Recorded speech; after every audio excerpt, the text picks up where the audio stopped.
Hello everyone, welcome to YouTube channel RPSC bio academy. हम जो unit discuss कर रहे थे वो थी एनिमल टेक्सोनोमी। और एनिमल टेक्सोनोमी में हमने जो आज फाइलम डिस्कस करना है वो है फाइलम एनेलिडा। आज हम फाइलम डिस्कस करेंगे फाइलम एनेलिडा। ये बाकी फाइलम से थोड़ा सा लंबा फाइलम हमें पड़ेगा, तो इसके लिए हमें 2 से 3 क्लासेस लग जाएंगी। ठीक है, तो अगर हम बात करें फाइलम एनेलिडा की, तो एनेलिडा ये जो वर्ड है, ये वर्ड किसने दिया था? एनेलिडा वर्ड दिया था लेमार्क ने। ये वर्ड दिया था लेमार्क ने। लेमार्क ने एनेलिडा वर्ड क्यों दिया? ऐसा क्या था इस फाइलम में किसका नाम एनेलिडा दिया गया? क्योंकि एनेलिडा वर्ड जो है वो बना है एन्यूल्स से। एन्यूल्स का क्या मतलब होता है? एन्यूल्स का मतलब होता है रिंग्स, यानी इस तरीके की कोई ना कोई स्ट्रक्चर इनके अंदर पाई जाती है जो कि रिपीटेडली ये क्या होगी? रिपीट होगी, कॉन्टिन्यूसली रिपीट होगी, और इसी से इनकी पूरी बॉडी बनी होगी, जिसको हमने नाम दिया था मेटामेरिज्म। यानी सेम सेगमेंट्स इनकी बॉडी के अंदर बने होंगे और यही सेगमेंट्स मिलकर पूरा एनिमल बना देंगे। तो वो जो सेगमेंट्स हैं वो कैसे होंगे? वो इस तरीके से रिंग लाइक स्ट्रक्चर बनाएंगे। तो इसलिए रिंग से ये वर्ड आया है एन्यूल्स, और एन्यूल्स से नाम रख दिया एनेलिडा। लिखा किसने? लिखा है लेमार्क ने।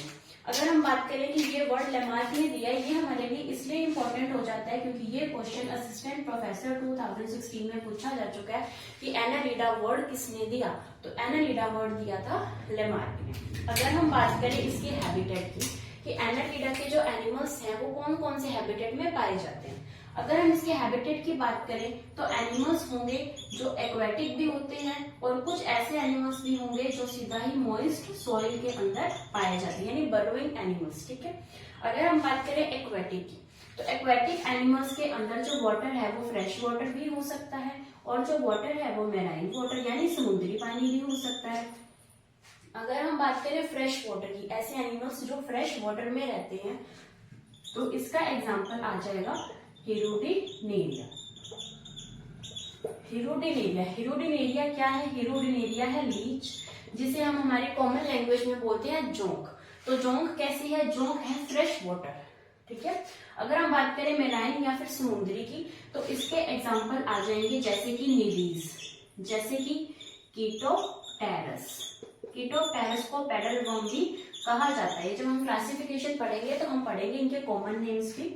ठीक है, तो हमने इसका एक्वेटिक हैबिटेट देखा, जिसके अंदर कुछ तो फ्रेश वाटर में रहने वाले हैं, कुछ मैराइन वाटर में रहने वाले। फ्रेश वाटर जैसे कि हिरुडिनेरिया, लीच या जोंक, कुछ मैराइन वाटर यानी समुद्री पानी में रहने वाले नीरीज या फिर कीटोपटेरस। अगर हम मॉइस्ट सॉइल की बात करें तो इसके अंदर हमारा सबसे इंपॉर्टेंट एग्जाम्पल आ जाता है अर्थवॉर्म।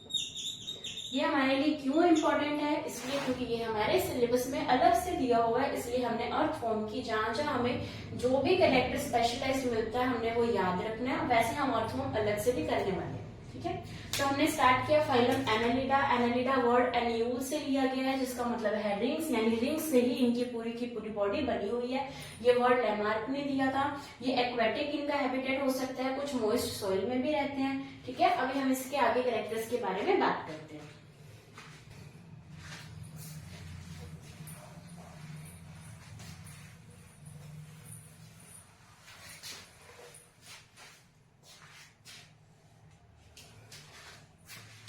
अगर हम बात करें तो ये कैसे हैं? ये हैं प्रोटोस्टोम्स। अभी तक हमने जितने भी पढ़े हैं वो सारे प्रोटोस्टोम्स में ही आएंगे, क्योंकि ड्यूट्रोस्टोम्स जो हैं वो स्टार्ट होगा एकाइनोडर्मेटा से। एकाइनोडर्मेटा से फिर हेमिकोडेट्स और उसके बाद कोडेट्स। ये सारे के सारे ड्यूट्रोस्टोम्स होते हैं, और जो प्रोटोस्टोम्स होते हैं वो मोलस्का तक के होते हैं सारे प्रोटोस्टोम्स। यानी एनेलिडा भी प्रोटोस्टोम होगा, आर्थ्रोपोडा भी प्रोटोस्टोम होगा, उसके बाद मोलस्का भी प्रोटोस्टोम होगा। उसके बाद जब हम एकाइनोडर्मेटा लास्ट नॉन कोडेट पढ़ेंगे तो वहां पर हम ड्यूट्रोस्टोम्स लिखेंगे। ठीक है, उसके अलावा इनकी जो सिमेट्री है वो होगी बायलेटरल सिमेट्री। ये जो सिमेट्री है ये हम प्लेटीहेल्मिन्थिस से इसको फिक्स कर रखे हैं, क्योंकि ये सबसे डेवलप्ड है और इसके आगे की सिमेट्री होती नहीं है। तो प्लेटीहेल्मिन्थिस के बाद सबकी सिमेट्री बायलेटरल ही रहेगी। ठीक है, उसके बाद हम बात करें tube with in tube body plan पाया जाता है। Tube with in tube body plan हमने एस्केलमिंथिस से स्टार्ट किया था, क्योंकि प्लेटीहेलमिंथिस में हमने स्टार्ट किया था। इसके अंदर जो इससे पहले वाला बॉडी प्लान था जिसको हमने नाम दिया था ब्लाइंड सैक बॉडी प्लान। तो ब्लाइंड सैक बॉडी प्लान प्लेटीहेलमिंथिस में था और एस्केलमिंथिस से ट्यूब विद इन ट्यूब है। अब पूरे अब जो भी नॉन कोऑर्डिनेट्स रह गए या कोऑर्डिनेट्स है, उन सबके अंदर क्या पाया जाएगा, tube with in tube body plan. उसके बाद इसके अंदर बॉडी ऑर्गेनाइजेशन की बात करें तो ऑर्गन सिस्टम बॉडी ऑर्गेनाइजेशन पाई जाती है। अगर हम ऑर्गन सिस्टम बॉडी ऑर्गेनाइजेशन की बात करें तो ये भी हमने एस्केलमिंथिस से स्टार्ट किया था, जो कि अब आगे की आगे रहेगा। ठीक है, अब जो सबसे इम्पोर्टेंट चीज आ जाती है वो आती है इसका सिलोम। इसका सिलोम होगा दीज आर शाइजोसिलोमेट। दीज आर शाइजोसिलोमेट, यानी यहाँ पर अगर कोई नई चीज आई है तो वो है ये। इससे पहले हमने क्या पढ़े थे, these are acoelomate and these are pseudocoelomate. क्योंकि हमने जब एस्केलमिंथिस की बात की थी तब हमने कहा था कि वो स्यूडोसिलोमेट हैं, लेकिन यहाँ पर शाइजोसिलोमेट है, यानी यहाँ पर ट्रू सिलोम स्टार्ट हो गया है। अब जो सिलोम है वो ट्रू है, वो स्यूडो नहीं है। ट्रू सिलोम का जो स्टार्टिंग है, वो डेवलपमेंट है, वो कहाँ से स्टार्ट हुई है, वो स्टार्ट हुई है फाइलम एनेलिडा से। एस्केलमिंथिस में क्या था, स्यूडोसिलोमेट थे, यहाँ पर क्या है, शाइजोसिलोमेट। अब जब शाइजोसिलोमेट है तो इसका जो फ्लूइड होगा, वो भी क्या करेगा, वो भी बनाएगा हाइड्रोस्केलेटन, यानी इसकी बॉडी की शेप को मेंटेन करने के अंदर ये फ्लूइड हेल्प करेगा, जो कि हमने एस्केलमिंथिस में भी पढ़ा था। उसी तरीके से ये फ्लूइड भी इसका हाइड्रोस्केलेटन बनाने के अंदर पूरी हेल्प करेगा। ठीक है, उसके बाद हम चलते हैं इसकी बॉडी वॉल की तरफ। अगर हम इसकी बॉडी वॉल को देखें, तो सबसे ऊपर आएगी क्यूटिकल, फिर आएगी एपिडर्मिस, फिर आएगी मसल लेयर। ठीक है, जब हम एस्केलमिंथिस पढ़ रहे थे तब हमने बात की थी कि इसकी एपिडर्मिस के ऊपर क्यूटिकल को रिलीज करती है, उससे टैग्यूमेंट बनता है, ये सिंसिशियल होती है ना। यहाँ पर क्या एक्सेप्शन है, यहाँ पर कौन सी स्पेशल चीज है, यहाँ पर स्पेशल चीज है कि हमने जब एस्केलमिंथिस पढ़ा था तो एस्केलमिंथिस में हमने मसल लेयर की बात की थी। यहाँ पर 4 lines of longitudinal muscles present थी और एक लाइन में 150 थी, और उसको 4 से मल्टीप्लाई कर हमने कहा था कि टोटल 600 मसल सेल्स प्रेजेंट है। ये बात हमने किसके अंदर की थी, ये बात की थी एस्केलमिंथिस के अंदर। अब एनेलिडा में इससे क्या डेवलपमेंट आई, एनेलिडा में डेवलपमेंट ये आई कि यहाँ पर लॉन्जिट्यूडिनल मसल लेयर तो प्रेजेंट है, लॉन्जिट्यूडिनल मसल लेयर जो यहाँ पर प्रेजेंट थी वही लॉन्जिट्यूडिनल मसल लेयर तो यहाँ पर प्रेजेंट है, लेकिन यहाँ पर सर्कुलर मसल लेयर भी बन चुकी है, यानी यहाँ पर 2 लेयर बन चुकी है, एक तो सर्कुलर मसल लेयर बन चुकी है और एक लॉन्जिट्यूडिनल मसल लेयर बन चुकी है। ठीक है, तो इसके अंदर जो इसकी बॉडी वॉल के अंदर स्पेशलाइज्ड चीज है वो यही है कि यहाँ पर सर्कुलर मसल लेयर भी बन चुकी है, और सर्कुलर मसल लेयर के अंदर भी इंपॉर्टेंट चीज है कि यहाँ पर पोरफायरिन पिगमेंट का जमाव देखने को मिलता है। कौन सा पिगमेंट है, पोरफायरिन पिगमेंट यहाँ पर देखने को मिलता है, और पोरफायरिन पिगमेंट से भी क्वेश्चन आ चुका है ग्रेड 1 2018 के अंदर कि पोरफायरिन पिगमेंट जो है वो कौन सी मसल लेयर के अंदर प्रेजेंट होता है, तो ये अर्थवॉर्म की सर्कुलर मसल लेयर के अंदर पोरफायरिन पिगमेंट देखने को मिलता है। तो हमने बात की फाइलम एनेलिडा की, जिसके अंदर हमने देखा प्रोटोस्टोम्स, प्रोटो का मतलब होता है फर्स्ट, स्टोम्स का मतलब होता है माउथ, यानी ब्लास्टोपोर से माउथ का बनना। उसके बाद बायलेटरल सिमेट्री हमने देखी, tube with in tube body plan का हमने बात की, ऑर्गन सिस्टम बॉडी ऑर्गेनाइजेशन है, दीज आर शाइजोसिलोमेट, ट्रू सिलोम का यहाँ पर उद्भव हो चुका है। इसका जो फ्लूइड है वो क्या करता है, हाइड्रोस्केलेटन बनाता है। इसकी बॉडी वॉल के अंदर क्यूटिकल है, एपिडर्मिस है, मसल लेयर है, मसल लेयर के अंदर नई सर्कुलर मसल लेयर यहाँ पर आ चुकी है, और इसके अंदर पोरफायरिन पिगमेंट प्रेजेंट होता है, और ये क्वेश्चन भी आ चुका है। ठीक है,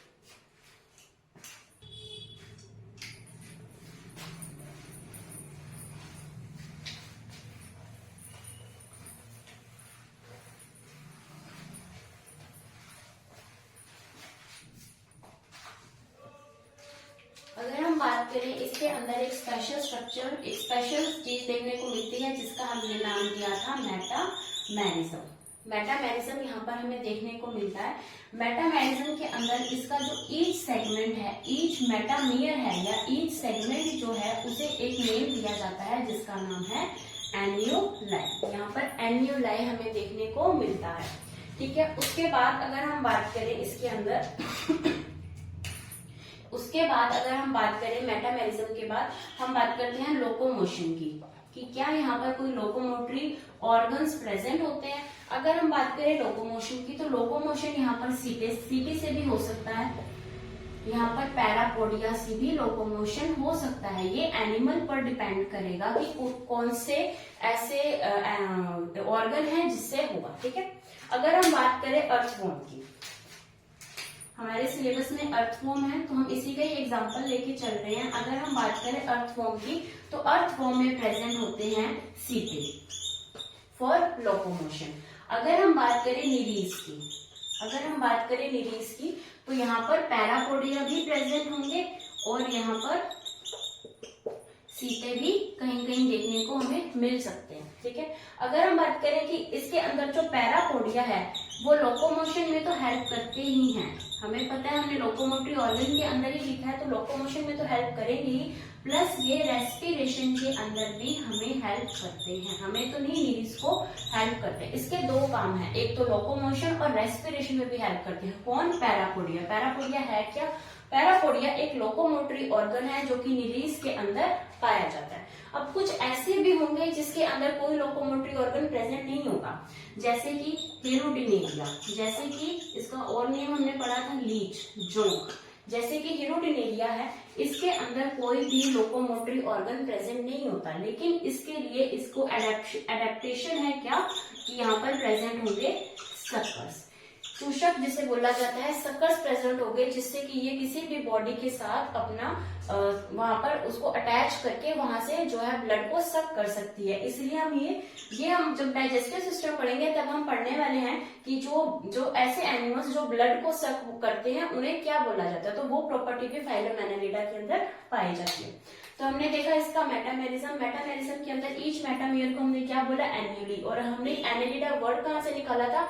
एन्यूल से, यानी रिंग लाइक स्ट्रक्चर से। इसका लोकोमोशन सीटे से भी हो सकता है, पैरापोडिया से भी हो सकता है। अर्थवॉर्म के अंदर सीटे प्रेजेंट होते हैं, निरीज के अंदर पैरापोडिया और सीटे दोनों ही प्रेजेंट होंगे। पैरापोडिया जो है वो लोकोमोशन में भी हेल्प करेंगे, रेस्पिरेशन में भी हेल्प करेंगे। और जो हिरुडिनेरिया है उसके अंदर कोई भी लोकोमोटरी ऑर्गन प्रेजेंट नहीं होता, लेकिन यहाँ पर क्या प्रेजेंट है? सक्कर्स प्रेजेंट है।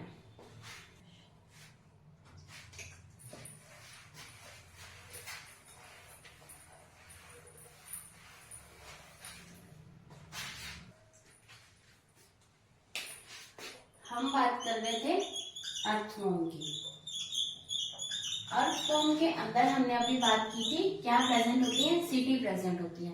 तो इन सीटी की एक स्पेशल अरेंजमेंट होती है जिसे बोला जाता है पेरिकेटिन।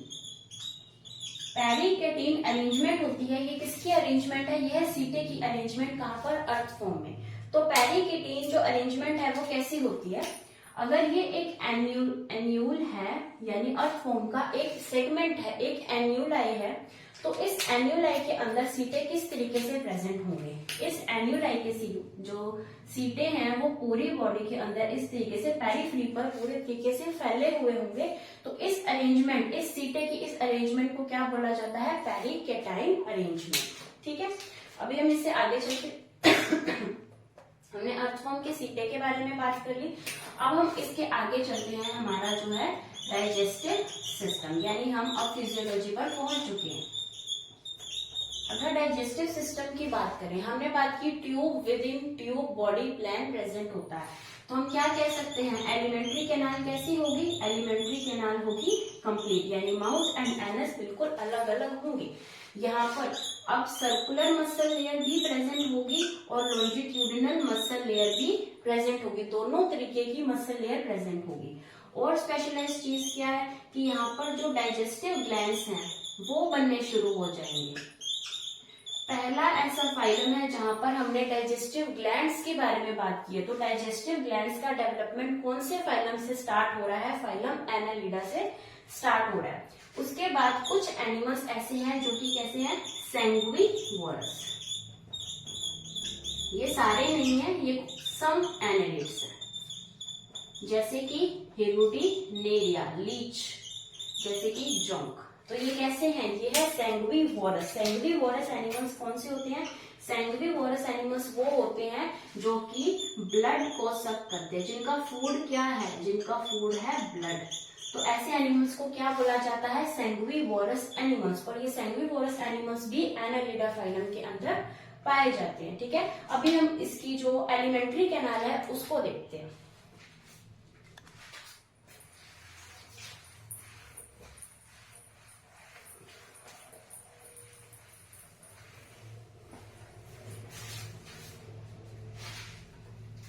अब हम बात करते हैं एलिमेंट्री कैनाल ऑफ अर्थवॉर्म।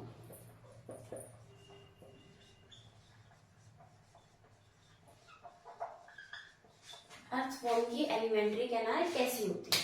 ठीक है, सबसे पहले हम इसको डिवाइड करेंगे, फिर हम इसको डायग्राम से समझेंगे।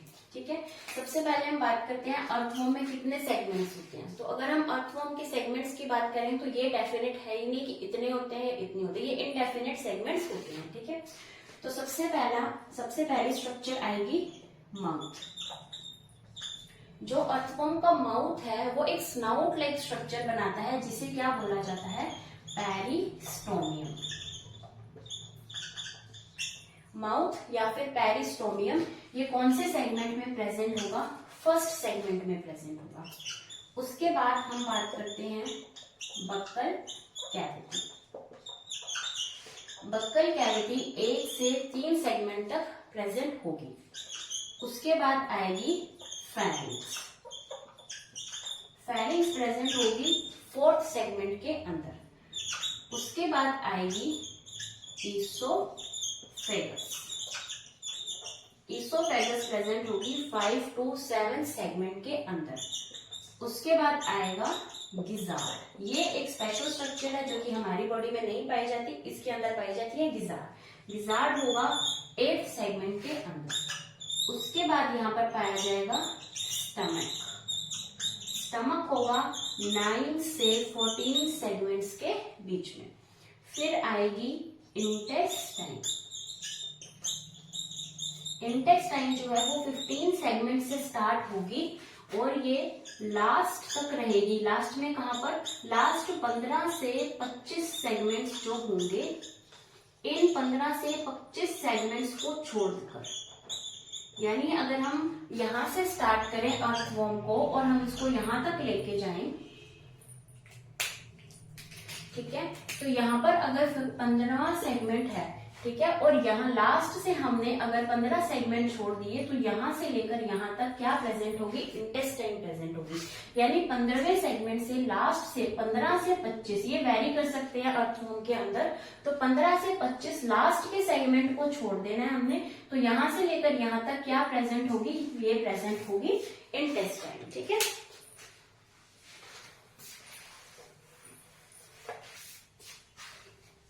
तो फिर इन लास्ट 15 से 25 सेगमेंट में हमें क्या देखने को मिलेगा? यहाँ पर हमें देखने को मिलेगी रेक्टम। रेक्टम प्रेजेंट होगी लास्ट 15 से 25 सेगमेंट के बीच में। ठीक है, उसके बाद आ जाएगी एनस। एनस बिल्कुल ही लास्ट सेगमेंट में होगी और इसे बोला जाता है पाइजीडियम। जैसे हमने माउथ को पेरिस्टोमियम बोला, वैसे ही हमने एनस को पाइजीडियम बोला। तो अगर हम एलिमेंट्री कैनाल ऑफ अर्थवॉर्म को देखें, अगर हम उसको सेगमेंट्स के अंदर बांटे तो कुछ इस तरीके से उसकी एलिमेंट्री कैनाल होगी। फर्स्ट स्टार्टिंग होगी माउथ से, पेरिस्टोमियम फर्स्ट सेगमेंट में प्रेजेंट, बक्कल कैविटी 1 से 3 सेगमेंट में प्रेजेंट, फेरिंग्स 4th सेगमेंट में प्रेजेंट है, इसोफेगस 5 से 7 सेगमेंट्स में प्रेजेंट है, गिजार्ड जो है वो 8 सेगमेंट में प्रेजेंट है। गिजार्ड के बारे में हमने बात की कि एक स्पेशलाइज्ड स्ट्रक्चर है जो कि हमारी बॉडी में नहीं पाई जाती, यहाँ पर पाई जाती है। गिजार्ड का फंक्शन क्या है कि जो भी फूड है ये उसको क्रश करने के अंदर हेल्प करेगा, यानी उसकी ग्राइंडिंग करेगा, उसको पीसेगा। उसके अंदर कौन हेल्प करता है? गिजार्ड हेल्प करता है। उसके बाद यहाँ पर आ जाएगी स्टमक। स्टमक 9 से 14 सेगमेंट्स तक प्रेजेंट होती है। इसके अंदर कैल्सीफेरस ग्लैंड्स भी पाए जाते हैं। कैल्सीफेरस ग्लैंड्स पाए जाते हैं जो कि जूस का सिक्रेशन करते हैं, मिल्की जूस को सिक्रीट करते हैं कैल्सीफेरस ग्लैंड्स कहाँ पर प्रेजेंट होते हैं? स्टमक के अंदर। हमने अभी बात की थी कि जो फाइलम एनालिडा है यहाँ पर सबसे पहले डाइजेस्टिव ग्लैंड्स का डेवलपमेंट देखा गया। तो वो डाइजेस्टिव ग्लैंड्स कहाँ प्रेजेंट है? स्टमक में। कौन सी सेगमेंट में? 9 से 14 सेगमेंट में। नाम क्या देते हैं? कैल्सीफेरस ग्लैंड्स, जो कि क्या सिक्रीट करेंगे? मिल्की जूस को सिक्रीट करेंगे। उसके बाद हमने देखा इंटेस्टाइन, 15वें सेगमेंट से लेकर लास्ट 15 से 25 सेगमेंट को छोड़कर क्या पाई जाएगी? इंटेस्टाइन। फिर हमने देखा रेक्टम, लास्ट 15 से 25 सेगमेंट में रेक्टम देखने को मिलेगा। फिर एनस, एनस का नाम दिया पाइजीडियम, जो कि लास्ट सेगमेंट में प्रेजेंट है। ठीक है, अभी हम इसको डायग्राम से भी समझते हैं।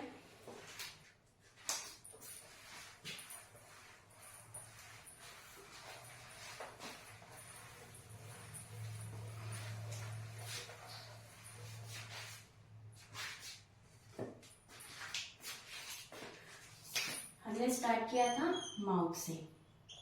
माउथ कौन से सेगमेंट में प्रेजेंट है? फर्स्ट सेगमेंट में। फिर आएगी बक्कल कैविटी, बक्कल कैविटी 1 से 3 सेगमेंट्स के बीच में प्रेजेंट होगी बक्कल कैविटी। ठीक है, उसके बाद हमने बात की थी यहाँ पर प्रेजेंट होगी फेरिंक्स। फेरिंक्स प्रेजेंट होगी 4th सेगमेंट के अंदर। फिर यहाँ पर आ जाएगी ईसोफेगस। ईसोफेगस प्रेजेंट होगी 5 to 7 के अंदर। फिर यहाँ पर स्ट्रक्चर आएगी गिजार्ड। गिजार्ड फूड को पीसने के अंदर काम आएगी 8। एक चीज हमें यहाँ पे और डिस्कस करनी है कि यहाँ पर पाया जाता है थिक सर्कुलर मसल लेयर। ठीक है, थिक सर्कुलर मसल लेयर यहाँ पर पाया जाता है। फिर हमने यहाँ पर बात की, यहाँ पर आएगा स्टमक। यहाँ पर हमें मिलेगा स्टमक। स्टमक होगा 9 से 14 सेगमेंट्स के बीच में हमें देखने को मिलेगा स्टमक।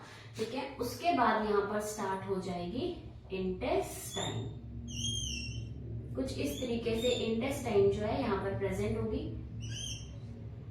यहाँ पर प्रेजेंट होगी इंटेस्टाइन। और इंटेस्टाइन के बारे में हमने बात की थी कि 15 से लेकर लास्ट 15 से 25 सेगमेंट को छोड़कर इंटेस्टाइन प्रेजेंट होगी। ठीक है, उसके बाद क्या है कि यहाँ पर एक और स्ट्रक्चर पाई जाती है। इस तरीके की स्ट्रक्चर यहाँ पर देखने को मिलती है। इसे बोला जाता है इंटेस्टाइनल सिका। इंटेस्टाइनल सिका यहाँ पर देखने को मिलता है और ये 22 से 26 सेगमेंट्स के अंदर प्रेजेंट होता है इंटेस्टाइनल सिका।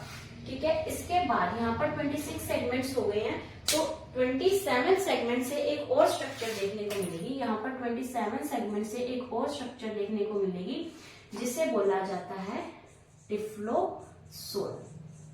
ये स्ट्रक्चर टिफ्लोसोल 27 सेगमेंट से लास्ट सेगमेंट को छोड़कर बाकी सभी में रहेगी, यानी फ्रॉम 27 टू हम कह सकते हैं सेकेंड लास्ट सेगमेंट, यहां तक हमें ये स्ट्रक्चर देखने को मिलेगी टिफ्लोसोल। और इसका काम क्या है? इसका काम है कि ये एब्जॉर्प्शन एरिया बढ़ाएगा। जैसे हमारी इंटेस्टाइन के अंदर प्रेजेंट होती है विलाय एंड माइक्रोविलाय, वो भी एब्जॉर्प्शन एरिया को बढ़ाने के लिए होती है, वैसे ही यहाँ पर प्रेजेंट होगा टिफ्लोसोल जो कि एब्जॉर्प्शन एरिया को बढ़ाएगा। उसके बाद रेक्टम और उसके बाद जो है एनस आ जाएगी। ठीक है, तो ये हमने बात की थी एलिमेंट्री कैनाल ऑफ अर्थवॉर्म, क्योंकि अर्थवॉर्म हमारे सिलेबस में इसलिए हम इसको थोड़ा सा डीप पढ़ रहे हैं। उसके बाद हम अर्थवॉर्म अलग से भी पढ़ने वाले हैं और अभी इसके बाद हम नेक्स्ट लेक्चर में बात करेंगे फाइलम एनालिडा। Thank you.